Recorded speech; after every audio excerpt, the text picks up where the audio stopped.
पुरीसोबत खाण्यासाठी छोले बनवणार आहोत आपण। हे रात्रीच भिजत टाकले होते, पाण्यातून काढून घेऊन एका टोपात शिजायला ठेवूया अंदाजे पाणी टाकून।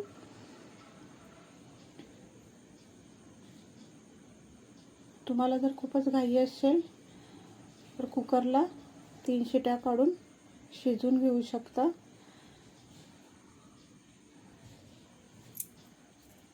पंधरा मिनिटं शिजवल्याच्या नंतर थोडंसं चणा दाबून बघायचं आहे आपल्याला।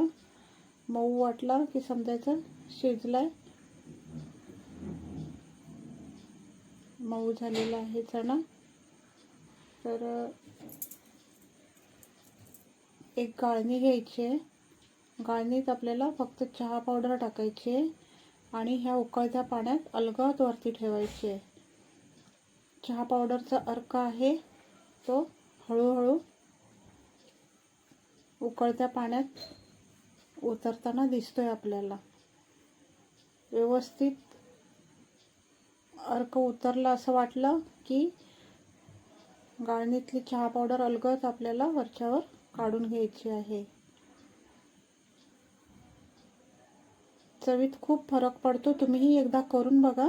अशी चहा पावडरचं पाणी टाकलेली छोलेची भाजी, राई, जिरं, कढीपत्ता, मिरची, कांदा टाकून सगळं मिश्रण मऊ करून घेतलं। किसलेला टोमॅटो टाकलाय, तोही मऊ केला।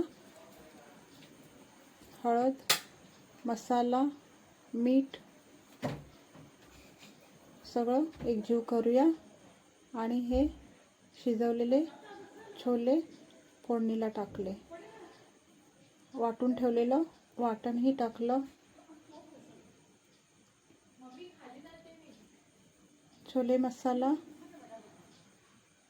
कोथिंबीर सगळं मिक्स करून एक वाफ काढून घेतली।